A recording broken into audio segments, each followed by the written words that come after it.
Welcome to Weight Loss and Wellness for Real, the podcast where people like you get the practical solutions and support you need to permanently lose the physical and mental weight so you can feel better and live the life you want in the body and mind you want.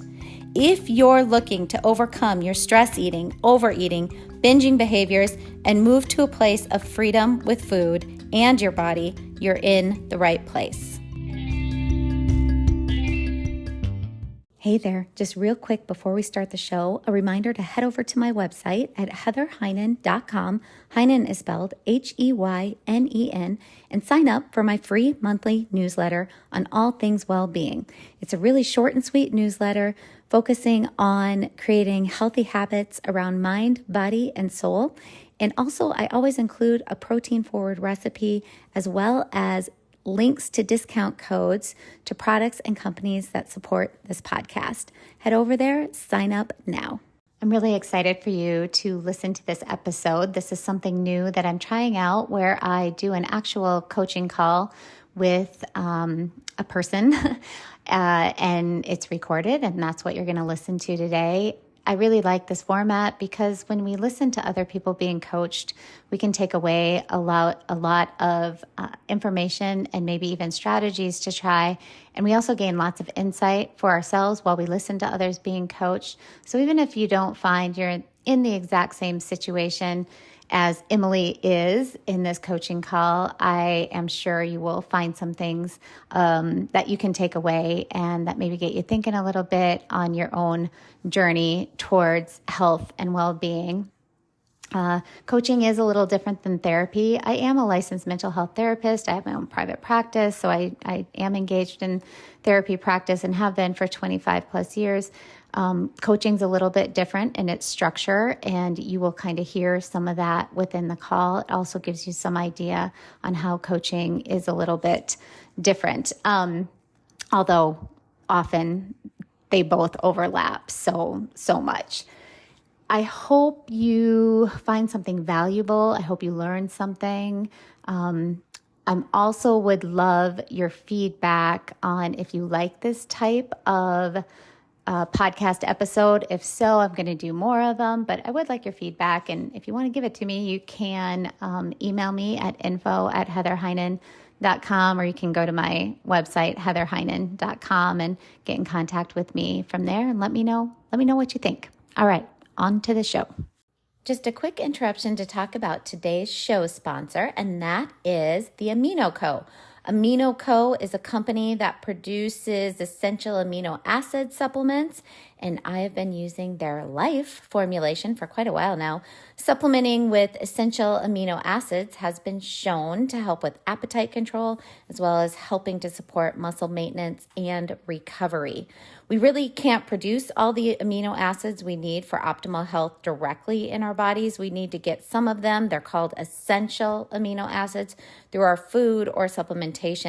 And if we don't get these essential amino acids in on a regular basis, our bodies lose the ability to create and maintain muscle mass as well as bone density. And so making sure you're getting all the amino acids your body needs becomes really, really important, especially as we age.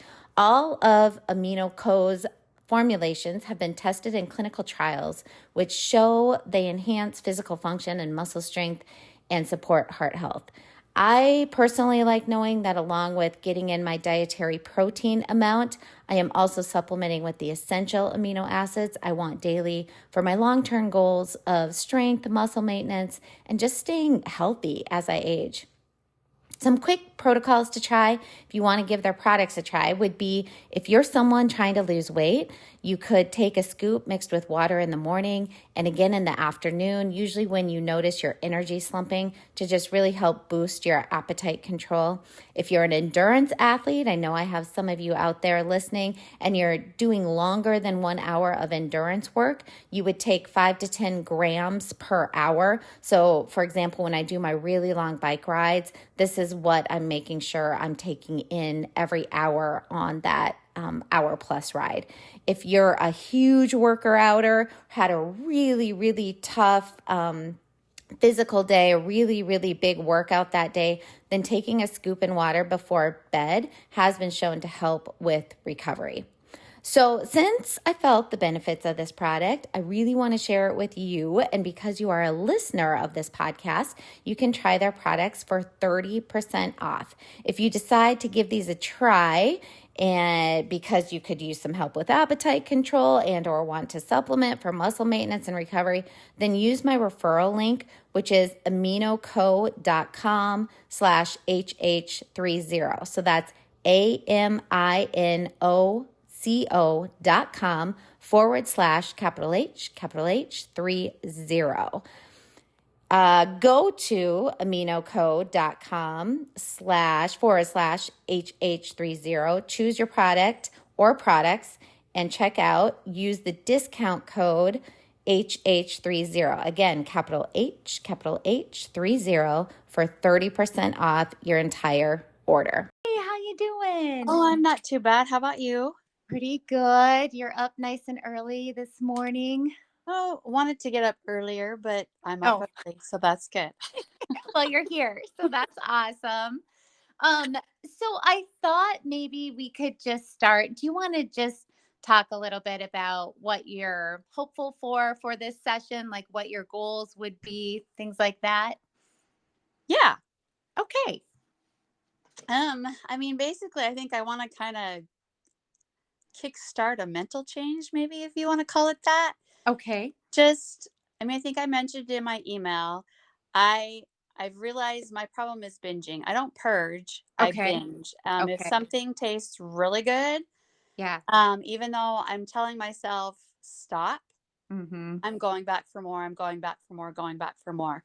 So in that respect, and I think I've talked to you in the past about I feel I have an unhealthy relationship with food. Right. And, I guess I don't feel it's necessary to like go back and where does this stem Yeah. from? Sure. But like, okay, let's change the mindset and make it a lifelong change so that I can stop this binging habit. And I don't know if that means don't have those foods in the house ever again. I feel like that's not realistic because I have a husband that can eat anything. Right. Right. Um, Yeah. That definitely makes it more difficult. which Yeah. is totally not fair. Mm-hmm. But I also don't like the idea because I've tried, and I don't know if I should mention like names of Oh, things, but yeah, you can. That's fine. okay. So I'm not like interested in Weight Watchers because I want to be able to eat normal food. Right. Um, I've changed and I do have healthier habits than I've had in the past. But like I said, if something tastes good or gives me maybe that comfort, because even something like mashed potatoes, Mm-hmm. like gives you that comfort and it's just like, oh my gosh, this is so good. And I just keep going and going and going. Yeah. I think that's what I'd like to do is kind of get on a path that I can, even though I know I should stop, I don't stop myself. Right. Like it almost the urge gets so strong. It's almost an impossibility. Yeah. Yeah. And I have a faith that says, treat your body like a temple and when you take care of Yeah. your body, and that's not taking care of my body. So Right. I don't know if it's just like my physical takes over that. Well, I always have thoughts a little bit especially with binge eating. I have some thoughts on just the addictive cycle within the body, Yeah. with that. I do believe we've got pretty good research showing that is there. I mean, biochemically, that there is sort of this addictive process with binging. So that's a piece of it. That's why when the urge is there and we're like, I logically know I should stop, I need to stop, I want to stop, but we don't stop. So, and I just bring that up not because we can still intervene and we can still make changes, but I bring it up because I think it's important to understand that we don't always there's something stronger going on than just. A lot of times I get clients who have this idea I don't have enough willpower to stop it because I know, but I can't stop it, but I should have Right. the willpower. And so I just like to bring up that addiction piece a little bit because it's like, we're dealing with something a little bit stronger in nature and can give us a little space. Like we're not the bad person just because we're involved in this behavior. So tell me, like, do you have real specific foods or can it be anything? Um, I mean, almost anything. Like I said, Okay. comfort Mm-hmm. foods for sure. Um, but I remember as a kid, like overindulging on watermelon. Mm-hmm. Watermelon, a good food, but overindulging so much that I mean, I threw up because I ate too much of Yeah. it. Yeah. I remember I did it with lasagna when I was younger and ended up not being able to eat lasagna for years, but I just overate. So it could be anything like sweets, like if there's, and not so much, um, like I could sit here and eat a whole ton of candy bars or anything like Right. that. Mm-hmm. But popcorn, Mm-hmm. I can easily overindulge on popcorn. Mm-hmm. So it Yeah. just kind of is a range. And do you notice, do you have certain times a day? Like, does it happen a lot in the evenings or do you notice, is it mainly when you are stressed? Is it daily? How often does it happen? I wouldn't say it's daily. I mean, now that you say like time of day, Mm-hmm. evenings, and Yeah. I know it's a problem because I would usually wait until my husband goes to bed Yeah. Right. because you don't want anybody else to see that you're in the kitchen dipping pecans in this delicious caramel sauce that you made for caramel apples, Right. and Yeah. just There's that secret eating aspect to yeah. it. Yeah, Yeah. and in fact, I told him like I was doing this with you, and Mm-hmm. I mean, for the first time ever, I told him, I said, "I binge," and I didn't tell him I'd do it behind closed doors, but Yeah. yeah. What was that like to open up about that to him? Um, a little freeing, I'll be honest, Yeah. because it's like it's not such a secret, Yes. but also a little fearful because my husband is not the type that he would look at me and go, "Oh my gosh, you're so disgusting. I can't Right. believe you do that to yourself." Good. But in my head, I think I feel disgusting, Yeah. and how That's can you do that to yourself? And so it was a little scary to be able to say, I'm going to talk with somebody because I do this. Yeah. Well, I think it's super scary. It's incredibly vulnerable. Sue, I'm really proud of you for doing that though, because Oh, a piece of the healing in this is being able to get vulnerable and to really be honest with those we can trust. Because there is a piece in sharing it with that's even you being here, um, volunteering to get coached. It's like even that's a very vulnerable place to go into, but that's also why there can be healing through that, being able to share that with a person. It can help that vulnerability, even though it's so scary. Like you said, there's a freeing piece to it, and it's another aspect to sort of get that whole identity of the binging, like just a little more separateness from ourselves, which is kind of what we want to do. We want to be able to see it as an observer, as a part of us, but not who we are completely. So sharing and being vulnerable, that can be a really great part of it. So good job there. oh, well, thank you. It was because it's not something of course, I don't think anybody likes to do, No. to admit that you have these faults, but yeah, vulnerability can be tough. Yeah, Yeah. it is a big one. And again, though, such a big piece of the puzzle to healing. So well, tell me, has anything, because this has been going on for a long time. You were talking about memories from childhood. You remember doing this. Did you ever have a time where you were able to stop for a time period? Have you ever had anything that worked for a bit? Can't really say, and it just kind of is maybe an ebb and flow. Like I don't do it every night. Right, right. Um, but yeah, and I What? can't say it's stress. Yeah, so tell me, on the nights it doesn't happen, what's different than the nights that it does? Do you have any idea? I can't say that I do because even Yeah. I can't say that um I notice it if I'm just sitting in front of the TV. And I mean, if I'm thinking about it, probably the access to it. So maybe it is a thing where you don't have it in the house because Yeah. I know it's there, Yep. and it's like calling to you. So when it's not there, is that then you wouldn't engage in Well, over? I would say I have a craving for something. Yeah. And so then maybe I'm trying to find something to satisfy whatever that craving might be. Um, Yeah. and then, So, you know, so go almost ahead. feel disappointment if you can't find That's something, you know? yes, exactly. So you're kind of like searching through the pantry, searching through the fridge. You know you want something. So maybe you do eat a bunch of things, but it never satisfies. Yes. Yeah. Yeah. Yeah. And because I think of a time too, like chips and dip. Yeah. And just, no one can eat just one Lay's brown potato chip. And, Right. it's just, that's not that brown. But yeah, just like, and you get done and you're like, I feel so gross. Why did I just do this? Yeah, I know. And then there's all that shame and guilt that comes along.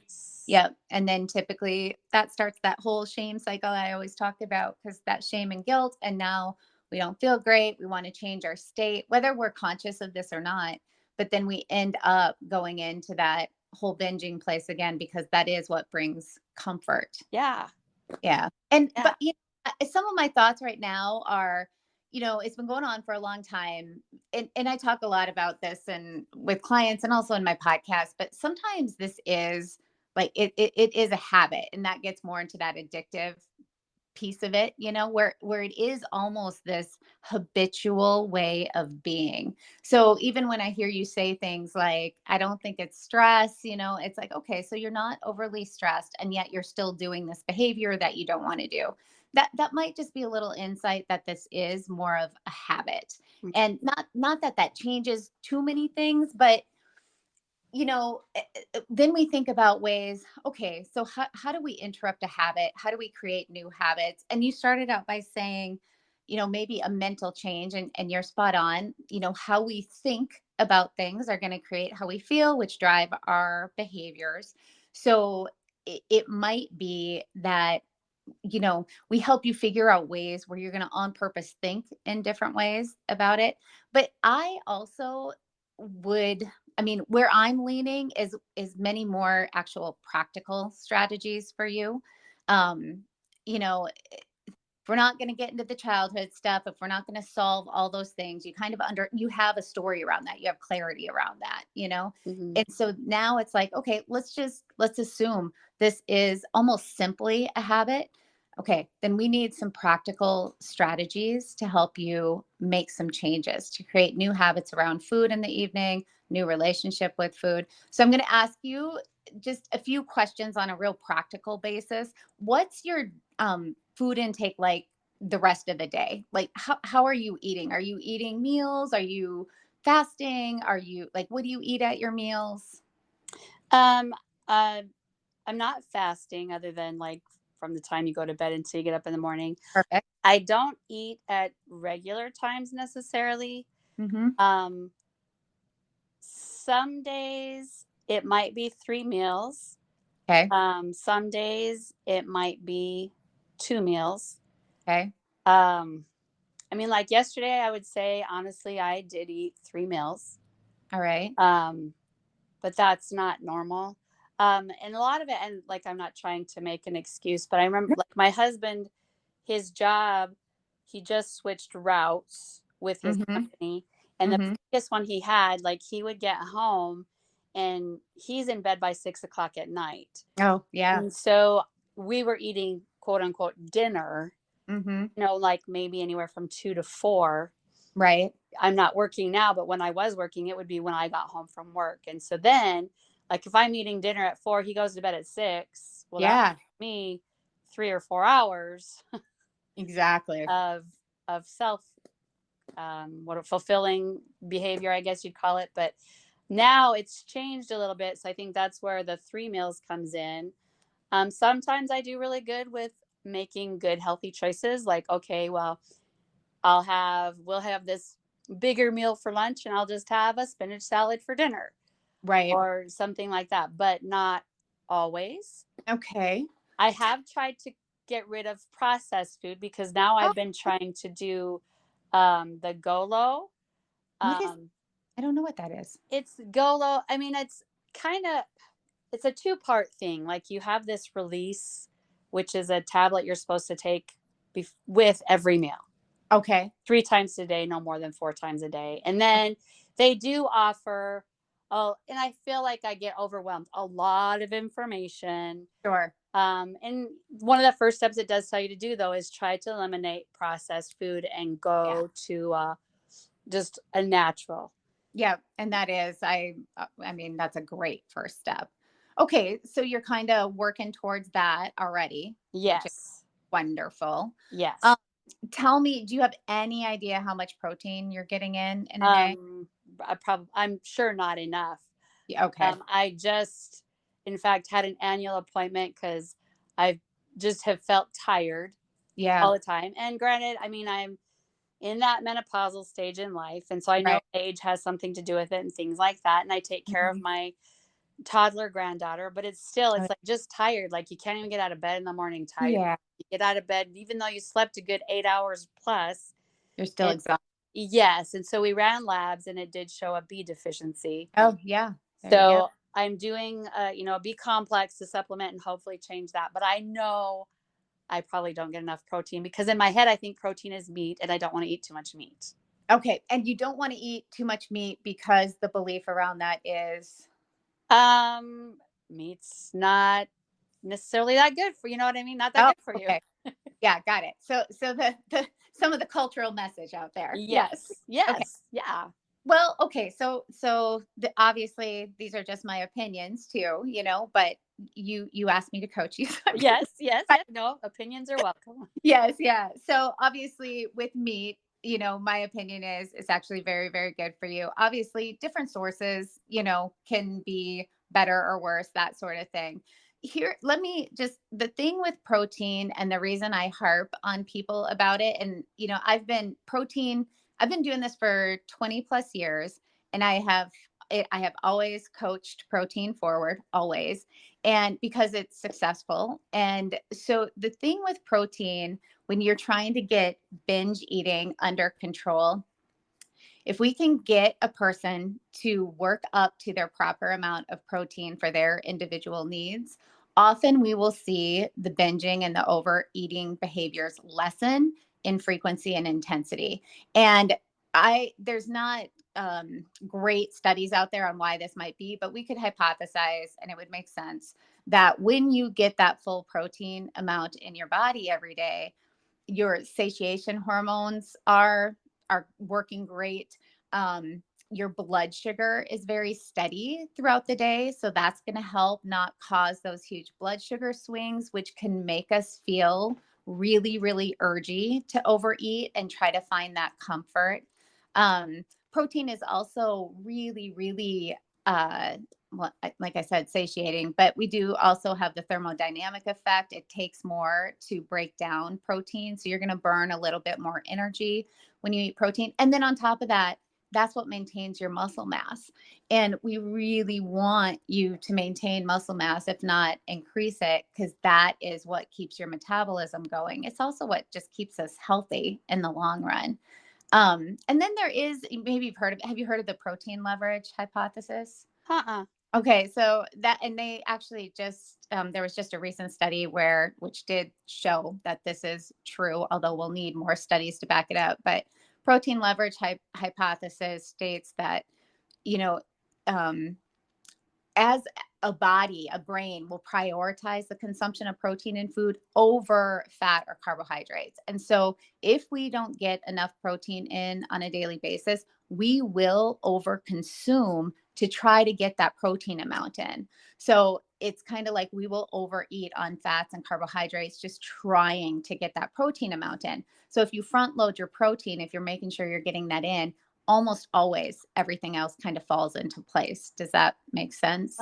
Yeah, actually it does now because I'm thinking back like growing up and one of Yeah. my sisters, it would be funny because we'd go out for meals or whatever, you get your McDonald's Yeah. and the one sister would be like, "Hey, give me your fries." And the other sister would be like, "Well, give me your hamburger and I'll Right. get my fries." And the sister that wanted the hamburger, she was always more slender. Oh, that's super interesting. Yeah. Yeah. Yeah. Yeah. And totally makes sense. And it totally makes It sense. Yeah. does. It does. Well, so for you, one of the first interventions I'd love to have you practice and try is simply to get in the proper protein amount for you on a daily basis. And usually, how I look at that is whatever are you at your optimal weight? No, Okay. no, I would like to lose weight. Yes. So what would your optimal weight be? What would Um, your goal weight be? I would say I would like to be between 125 and 130. I'm 5'3.5". Okay. Yeah, that's But fair. I guess have what you make me like an athletic build. Yeah. Weight goes everywhere. Yep. So to me in my head, I think 125 to 130.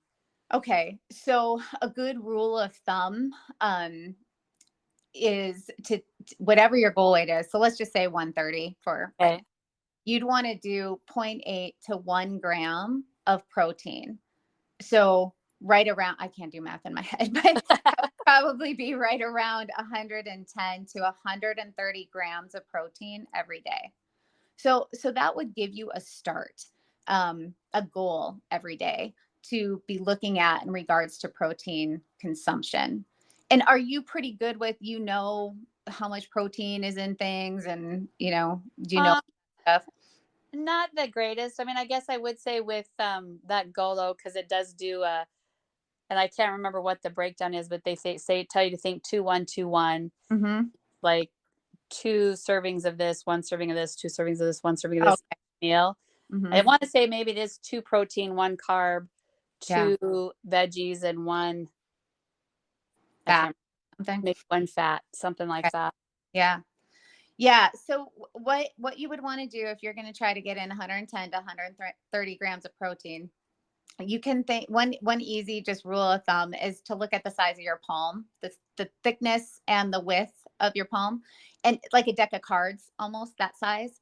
Um, Okay. about that is going to be 3 to 4 ounces. Like if you had a chicken breast or you had a lean cut of steak and it was that size, that will give you about 30 grams of protein. So if you were to eat, 3 or 4 meals a day, and you're going to, when we can talk about other sources besides meat, but with meat, you're going to include meat, you're going to want, 3 to 4 palm size pieces of lean meat. That's going to get you to that 110, 130 grams of protein. Does that make sense? Yeah. Okay. Yeah. Other ways to get it. Do you eat eggs? I like eggs. I'm not that great about it. I tried to like hard boil eggs so I could have those to put on salads and things like Yeah. that. Nice. But I do like eggs. Okay, yeah. So like one whole egg, and remember with a whole egg, there is going to be fat in there, which is fine too. The yolk is awesome for you. That's great. One whole egg, I believe, has around, I want to say like 10, maybe 6 to 8 grams of protein. And an egg white has about 4. So, you can kind of mix and match proteins to try to get that protein amount. Like one container of plain Greek yogurt is about 17 grams of protein. You can even supplement with like whey protein powder if you need to. One serving of that's usually around 20 to 30 grams. So there's lots of ways you can try to get it in. Yeah. What are your thoughts on that? I think it's doable. What about like raw nuts? So here's the problem with nuts. Again, remember my opinion. Yes. So you can take it or leave it. Um, so the problem with with a goal of losing weight, the Mhm. problem with nuts and nut butter is that they are so calorically dense. So Okay. the tiniest little amount has so many calories, and there's not going to be a lot of satiation behind it. And because you've got some binge eating going on, Hmm. one of my biggest goal, and you have a weight loss goal, so you got both, then Hmm. my biggest goal for you would be we want you as satiated as possible, at least for right now, through the entire day, because that's going to help ward off that urge to binge. Not always, but it's going to do some of that. And so if you're eating nuts, there's just so many carbs and fat in there. There is a little protein, but Okay. yeah. So if you can limit them, that would be my best advice. Um, do you love them, love them, love them? Well, as we're talking, I can totally binge on them. I Yeah. mean, I could Yeah. open a can of Yeah. raw nuts, I raw bet. mixed nuts, trail mix, whatever. And Yep. one after the other, mouthfuls are going in. So, Yeah. Does your and it's probably the carbs and fats that are like, yeah. yeah. Yeah, definitely. Does your husband eat those? Would that be a food that for now you could keep out of the house, or does he eat those? I could keep those out of the house. I mean, he Yeah. has like he packs his little cooler in the morning and he has little packages of trail mix that he likes, but he Yeah. keeps those in the garage and I'm not a huge like I like the good nut the good Yeah. like cashews and pecans and walnuts. Right. His trail mix is fine. So no, I could keep them out of the house. Okay. And this again, like, how you mentioned in the beginning, you don't want to have to do that. And I absolutely respect that. Here's the thing though. Sometimes at the beginning, when you're really trying to break a habit, it's sort of like if you were a smoker, think of how hard it would be to just keep packs of smokes laying around when you're trying to quit smoking, Oh right? yeah. So, but once you break the habit, if you come across a cigarette pack, you're fine. So this isn't the strategy to remove it out of the house isn't forever and always. It's just that maybe initially it can help get you into that space where it's easier to break the habit of binging. Does It that makes make sense. Yeah. It sense? totally makes sense. Okay. So that would be something too you could look at implementing. Okay, so you're on board with the protein. I am. Okay, great. And then let's talk a little bit about, I mean, I've got a couple other behavioral things and we'll get to some of those, but let's talk a little bit about the mindset piece because that is such a big part of this. And you mentioned that, after you binge, you do typically experience shame, guilt. Is that true? Yep. Yeah. So do you ever or have you ever tried to get into like compassionate self-talk with yourself in those moments or any like I don't know how much you listen to the podcast or how much we talked about before, but anything like that where you're trying to shift those thoughts or not really? Um, Probably not in those moments. Yeah. Like if I'm down and, having a day where you just kind of feel down on yourself, maybe I will, just kind of do a mantra kind of thing. But no, in those moments, it's all about beating yourself up. Yeah. Yeah. Yeah. So I'd like to approach it from two ways. First way being, can we look at that moment when you're in that moment after the binge, where there is shame and guilt, and maybe focus on working particularly through that moment in a different way? Because we're going to get you to where you're binging less and less frequently and less intensely, but there's still going to be those moments for a while. This is a practice that takes time. It's a journey. It's not like a light switch where you just turn it off and you're fine. So there are going to be those moments. And I'm wondering how you would feel about in those moments on purpose being able to shift into some more self compassion, really talking to yourself the way you would talk to maybe your best friend or your daughter who had just binged or, something like that. What are your thoughts on that piece? I mean, I'm a believer that it can make a difference. Mm-hmm. Um, but yeah, I think it's hard to the thought of doing it like right now, it's like, yeah, I could totally do that. And You're right. it's just like, okay, but you really need to do it because you just feel so bad You after do. you've done it, and that's where your thoughts go. And so it'd be trying to make sure You literally have to on purpose on shift it. uh-huh yeah. And so I have a way that we could maybe try on a practical strategy. So it would be maybe when we hang up or later today or tomorrow, whatever, when you have some time and you are feeling it's not after a binge, you're feeling emotionally stable, feeling pretty good, and that would be to write a letter to yourself and to literally handwrite it down, or you can type it in your phone too. I like handwriting because it works differently in our brain. Our brain processes things different when we use our handwriting. But I mean, next best thing would be typing it into your phone. But it would be something that you can read right after a binge.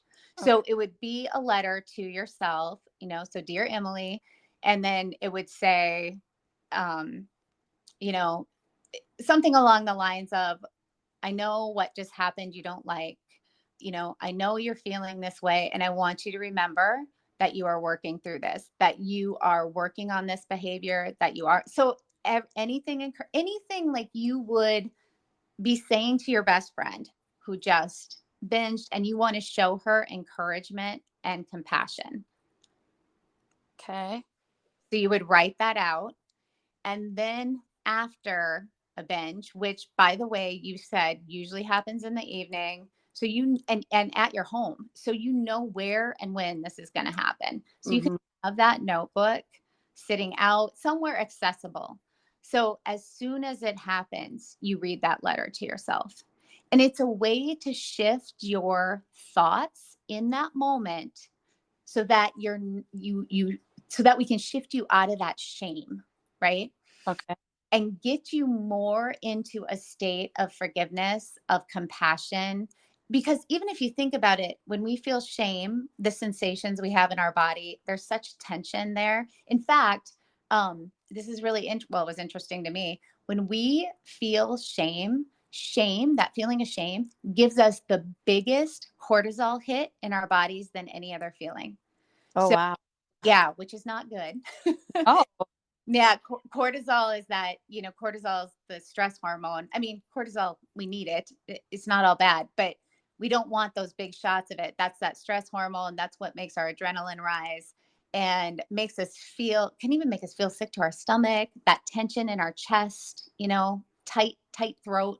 Anyway, so if we can really mitigate that feeling of shame for you in those moments, we can start to kind of almost intervene on that, if you want to call it that addiction process, right? Because uh-huh. all the biochemistry that's going on in our body.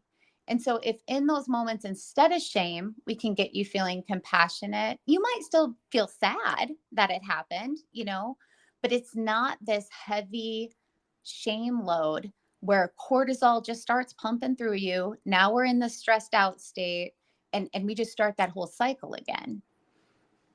So, this is where I'd love for you to read that letter.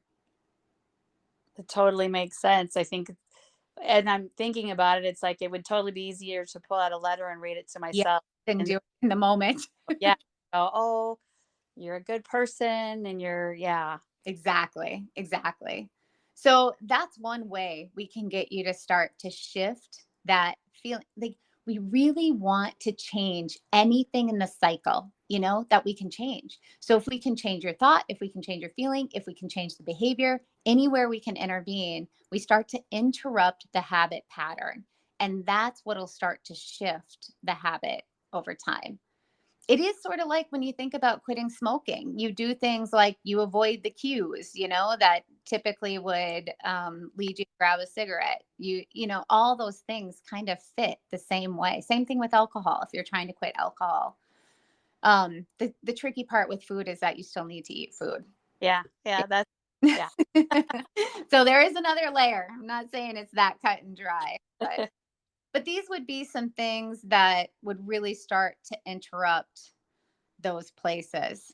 And then the other big one, and you've probably heard me talk about it before, but it is the skill that I find it was for me as a binge eater and also my clients who binge eat. This skill is probably the number one in being able to over time stop the behavior. And that's urge surfing. Have you heard me talk about that at all, or? Think so, but remind Yeah, me. no, for sure. I will. So, urge surfing, and the name is kind of funny, but the idea is when we are going to binge, we always have an urge. It's the urge that brings us to the binge. The Mhm. urge, I always think of it like the worst itch ever, the worst poison. I'm allergic to poison ivy, so I don't know if you are, but it's the worst itching you can ever possibly have. And all you want to do is scratch as hard as you can, but you can't because then it gets worse, it spreads. So the Mhm. urge to binge, I think of it like that. It's that horrible, urgy, the worst itch ever. You just need to scratch it. It's that urge. And so when we learn to urge surf, it's the idea that the urge kind of comes in waves, and it like the wave of the urge, it'll peak just like a wave on the water does.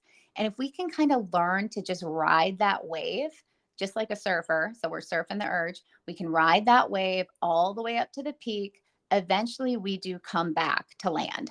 And so when that urge hits, the idea is the actual skill practice is to notice it's happening. So for you, I'm going to take a couple guesses and just interrupt here what maybe fits better for you. But maybe you're on the couch in the evening, your husband's gone to bed, you've got nothing going on, and there's this urge to get up and get something. Does that sound about right? Yep. Okay. So that urge in that moment to get up and start to find the food, that's where you want to notice, okay, here's the urge. And you want to sit down and you want to set a timer for about 90 seconds to 2 minutes. And within that 90 seconds, you are just going to sit and you are going to feel that urge. You're going to really feel that feeling.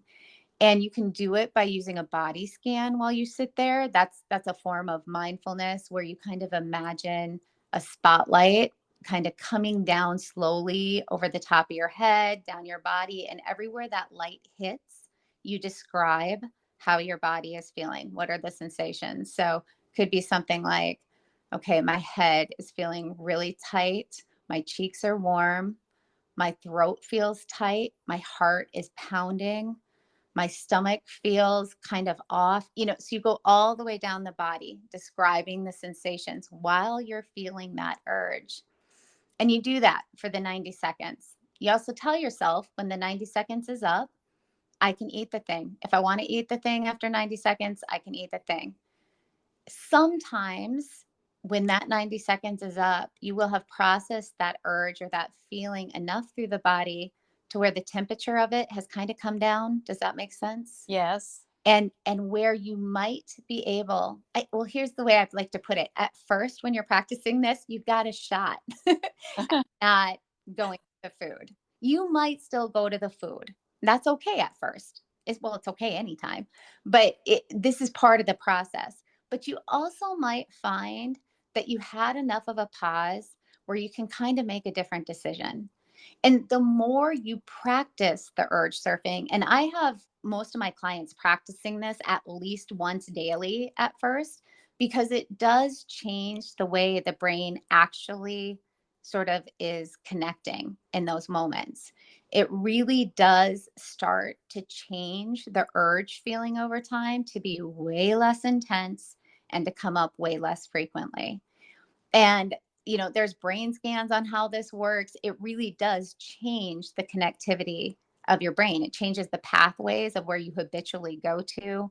So this would be the other thing that I would love for you to practice if you're willing. Yeah. Okay.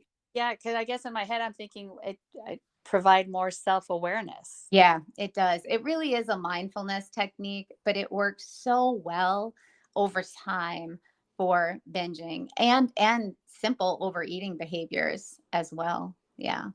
Okay. Okay. So with simple overeating behaviors working, so kind of saying when you think you're going to go for that second helping when you're full, you just kind of Yeah. stop, go through the process. Exactly. That would be absolutely perfect. And I want to reiterate that piece where you tell yourself, and if after the 90 seconds or 2 minutes, I still want the thing, I can still have the thing. The reason that part is important is because if you don't tell your brain that, it's going to start to stress out. It starts to think like, oh my gosh, if I do this thing, if I practice a skill, I'm not going to get the thing I want. There's parts of us that just are not parts of us in ways. And so it kind of, you got to really calm the brain down. And that's why you say to it, and if we still want the thing afterwards, we can have it. It's not a big deal. You try to really stay neutral and not all dramatic about it. Okay. Yeah. Yeah. No, I like it because it's doable. It's not like you're not asking me to do anything that's impossible. Awesome. Good. You're not telling me I need to go run 2 miles a day because I'm No, like, so. you do not need to do that at all. And in fact, you do yoga, right? Yes, I love yoga. Yeah. And so, and what you told me, what you wrote to me about, to me, that seems like perfect movement for the body. You should not, you don't need to be doing more or, Oh, none of, good. yeah, I think what you're doing is awesome. I think for what your goals are, this is going to be more about ending the binge eating. Yeah. Yeah. I mean, we both know once that's under control, then the weight comes off and things normalize. And honestly, you don't really even, I mean, I try not to get my clients to focus on weight loss if they're binge eating. I try to just get them focused on working through the binge eating and changing that, because the weight loss just that follows always. Well, and it makes sense because, yeah, it just makes sense. When anything I've tried, I give into the binge because I'm not addressing the binge. Yeah, right.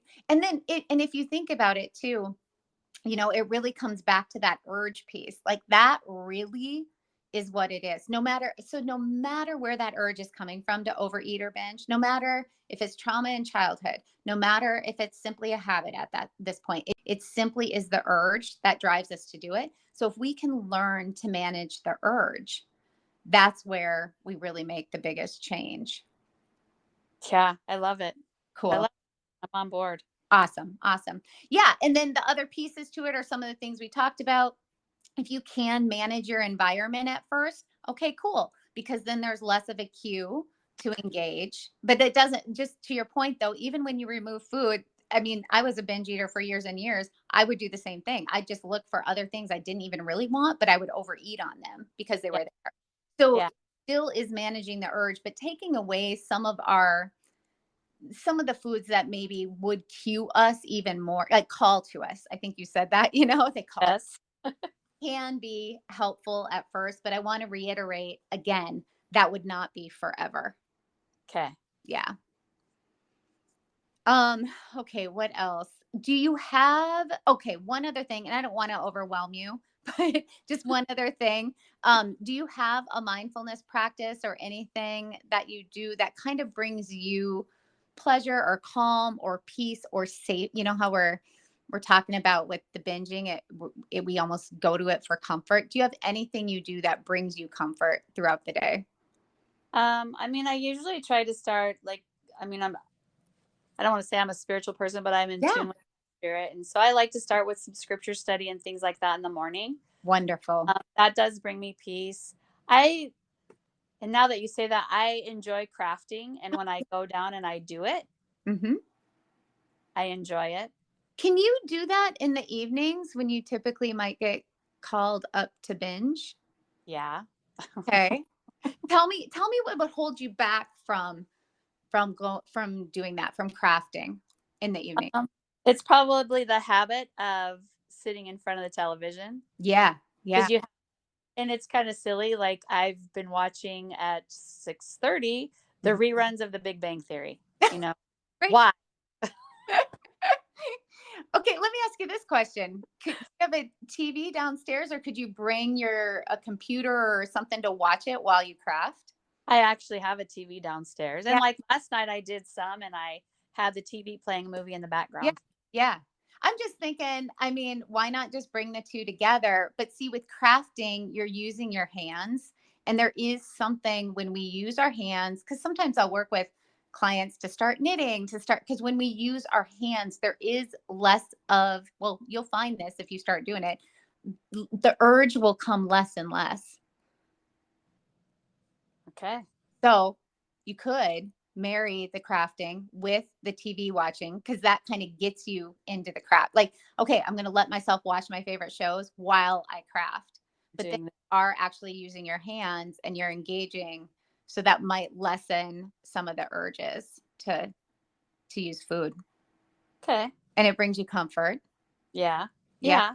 And you feel good about it because you that just created something that you enjoy doing. exactly. Yeah. Well, that would be amazing. Yeah. Okay. And I'm not saying you have to do this every single night. I mean, I get it. There are nights, I don't know. I sometimes have days where there are evenings where it's like I literally I do just want to veg out in front of I mean, I don't want to, but I do. Just Yeah. veg out Yeah. in front of Netflix or whatever. And I'm just a believer that that's okay here and there. All of it's okay. This doesn't have to be black and white. But man, if you could maybe just even tell yourself maybe 2 or 3 nights this week, this upcoming week, I am going to go down there and craft like 2 or 3 nights. And if you want to do more, fine, but just make a goal maybe of just 2 nights a week to make that happen and see how that goes for you. Okay. Yeah. And then anything else that brings you comfort throughout the day, or those are the biggies? I mean, when it's nice, if I would get on a bike, I enjoy bike riding. Yeah. What holds you back from that besides the snow right now? Right now, the cold. Yeah. I hate to say negative things, but in my head, I would say it's laziness. It's just like, oh, but I got to put on the helmet, and I hate riding out here in my neighborhood because it's so boring. Yeah. Yeah. Well, those are legit. They are. And if I want to go on a nice bike ride, I got to load the bike and go to the Mickelson Trail, or I got to load the bike and go to, park someplace so I can do the bike trail. And I get it. Lots of excuses. Well, I don't know. Okay. So I would just say, first off, yeah, I'm going to reframe your laziness. It's not laziness. You do have some legit reasons. It's like, it takes extra time to go to a place where I actually enjoy biking. Because I heard you say you don't actually enjoy it in your neighborhood. That's fair. You don't. And that's okay. Mm-hmm. So it does take extra effort.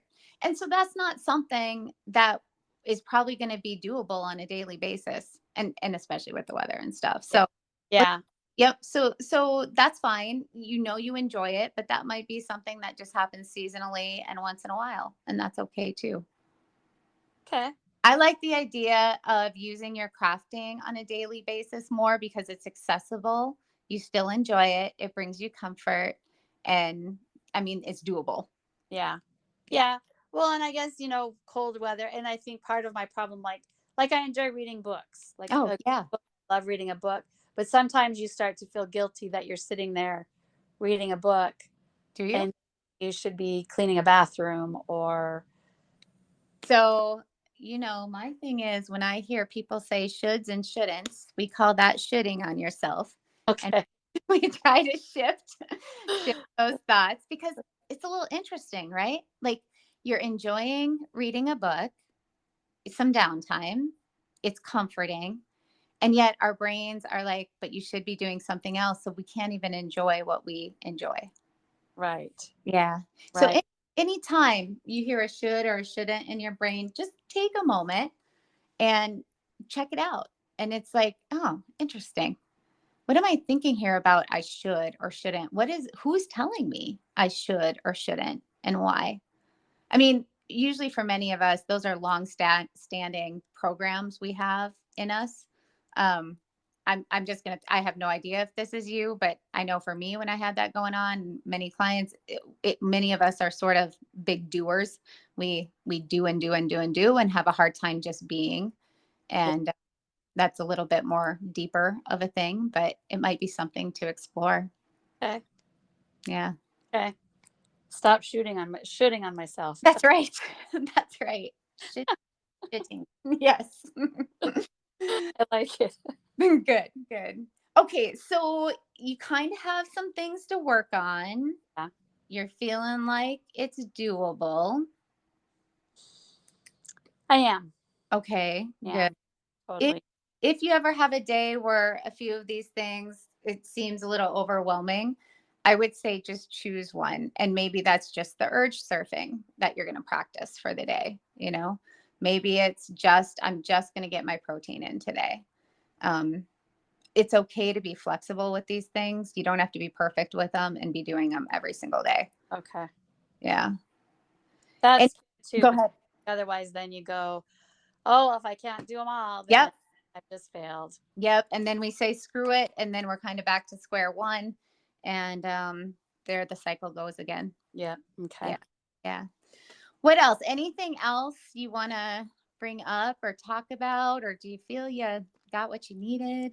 I feel like I've got a good start. Yeah. I know realizing that the binging is my problem, that was a a huge step for me in my head.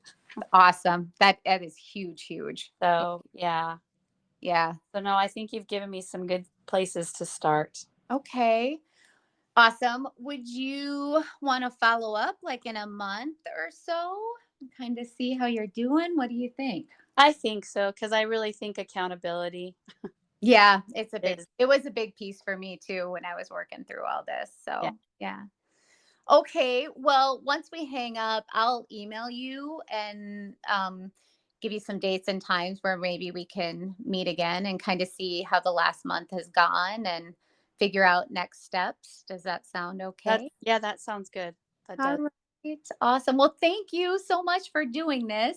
Well, thank you, Heather. I appreciate it. Yeah, you bet. Good luck to you, and we'll talk soon. All right. Thank you so Okay. much. Bye bye. Did you know you can find a lot more help from me on my website? Go to heatherheynen.com. Heinen is spelled Heynen, and get in touch with questions on all things I offer, like online courses for overeating, weight loss, goal attainment, and also my coaching and counseling services. Just a reminder that this podcast represents my own opinions. The content here should not be taken as medical advice. The content here is for educational and informational purposes only. Please consult your doctor or healthcare professional for any individual medical questions you may have.